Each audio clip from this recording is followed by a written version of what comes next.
Right, I think then we've completely covered March. So let's move on to the next month, April. I think then let's just jump into March. April, and we had. Oh no, right. If any of you say anything against this, you're all idiots. Okay, because Morbius came out. Ironically, on April 1st. That makes it even funnier for some reason. It was fantastic. Anyway, again, there's nothing I can tell you about that. There's one really great thing about Morbius. There's just one really, really great thing about Morbius.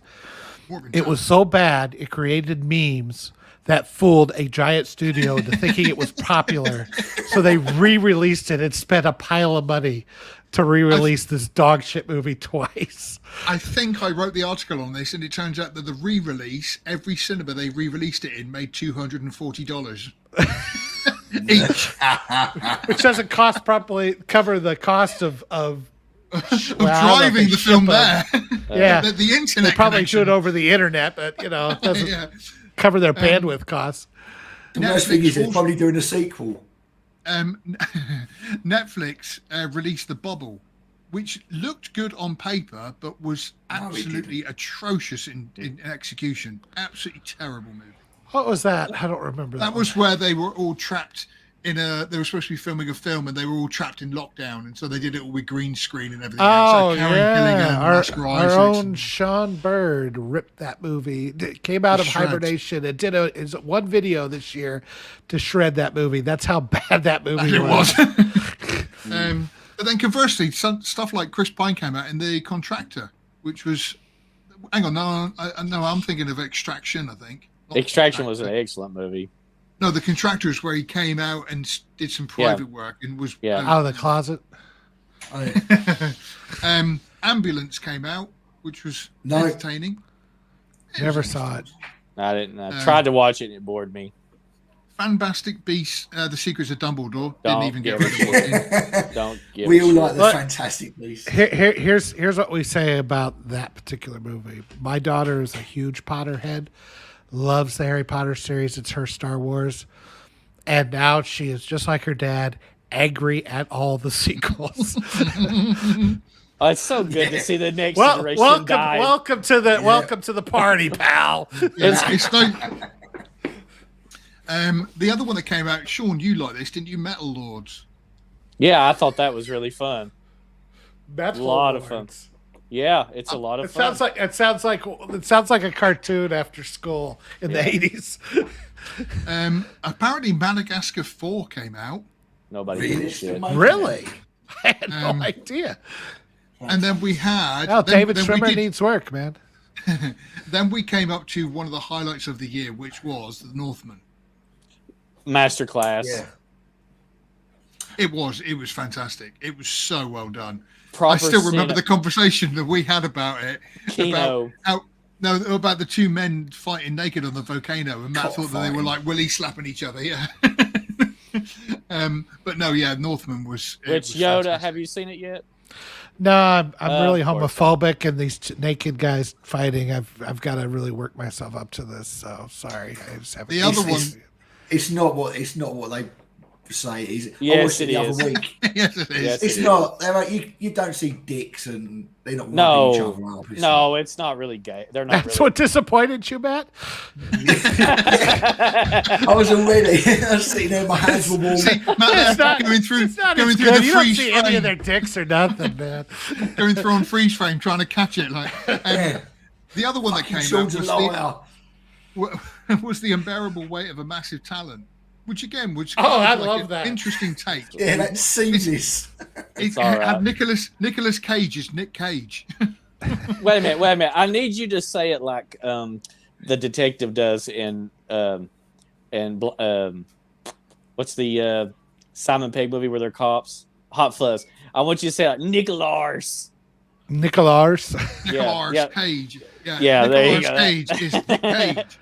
Nick fucking Cage. I love the movie, but it did kind of like the ending got really.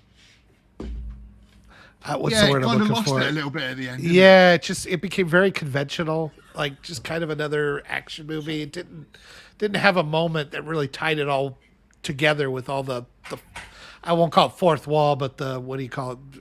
Dealing with Nick Cage in this type of scenario and really taking advantage of it. But again, it was a good plot, but just without thinking through. It was kind of somebody pitched the idea and then didn't know how to end it. It's weird. It's almost like a 90s family movie, like a Liar Liar or something. The ending it just felt really formulaic or something. But up until then, there was some, like when he comes in and sees the statue of himself, Castor Troy. Yeah. Oh, it's grotesque. I'll give you $10,000 for it. I'm just looking through some of the TV series. Oh, no, one, actually, I still haven't got around to watching this yet, but it also was the final series of Better Call Saul. Don't give a shit. Best show on TV.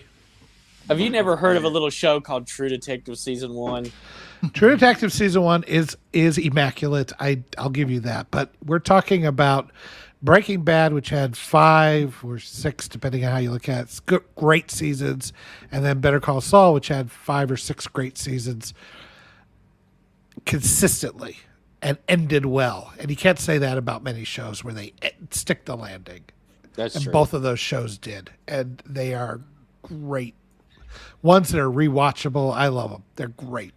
What's funny about this, I'm going through some of these lists, I'm looking through all this stuff and thinking, there is a lot of crap I have never even heard of that's been released throughout these years and stuff. Because another one that came out... Consume content, Phil. Consume it. Must watch more. Tokyo Vice came out by Michael Mann. And again... you know what? Michael Mann did that? Yeah, I'm sure it's Michael Mann. I like his stuff, No, there's no way Michael Mann... I would have heard about that he was doing that, man. I swear... Well, look it up real quick. You're the producer. I am. Why have I not seen his name on it? I swear. Probably because he didn't do it. Oh, it was a man called Michael. Sorry. Easily confused. Bloody hell. Well played, sir. Michael Mann. Yes, he directed episode 1. Oh, he directed one episode. There's a big difference between he directed episode 1. No, but he produced the rest of the series as well. Oh, well, I'm definitely going to check it out now. I did not know that. Yeah, I'll give that a shot. I like Mann stuff.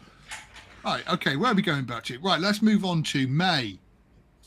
Okie doke. So, there we go, Doctor Strange. Now, one that I did quite enjoy was Men by A24. We know you like that one. That was great. The whole end of that was fantastic, with the man giving birth to the next man, and then I really enjoyed that. Very. You know what? Wouldn't it be great though if we could have a world, we didn't need women? Like they're useless anyway. So and the men just gave birth. Yeah. And what else came out? I'm not shoving a baby out my dick. I'm sorry. No, I'm just saying, like you jerk off into a test tube and they grow it in a little container, and then you got it. Another movie that came out is called Top Gun Maverick. Top Gun Maverick. Oh, that little movie?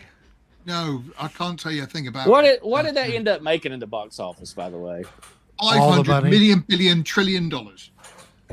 For real, though. It made over $1 billion. Did it hit over $1 billion? Worldwide, yeah. I could tell you here in a minute. Top Gun Maverick. But I mean, best. I still haven't seen it. I'm just still haven't watched really? it. You've not watched it? Oh man, it's excellent. It made 718 million gross. World gross was 1.4. Well, pretty much 1.5 billion. Would you call it a masterclass, Matt? What, Maverick? Yeah.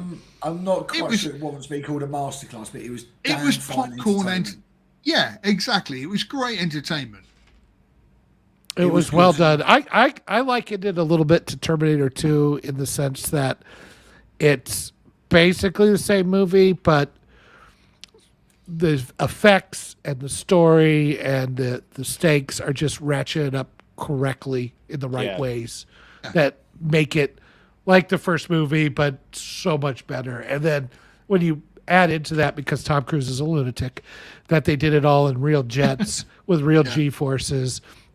And real Here's what- explosions, and I'm pretty sure he ejected out of a plane or something. Is I- Kelly it's is great. Kelly McGinnis in it? And do No. we get a No. She was in it. She played an aircraft carrier. Heyo! It's so mean. But she did Jennifer replace her. Connelly's in it, and she looks. Is- She is She one of is those a women that fine get wine. better with age. Yeah. She Yeah, does she's a get. fine Yeah, wine. what's up with that? Yeah, she. May I do don't it. know. Adrenochrome. And Adrenochrome. Yeah. Yeah, she is. Oh, goodness me. Another one that came in. We are in May, aren't we? Sorry, I've got completely lost it. Yeah, What's we're going on? May. May, right. The Firestarter or Firestarter, which was the Doesn't matter, Man, move it was on. so awful movie.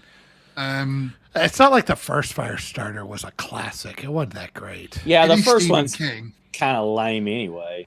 Yeah. It is Stephen King. Thank you for watching this excerpt from Outpost Frequencies. Tune in live every Sunday at noon Central Time or 6 o'clock UK time.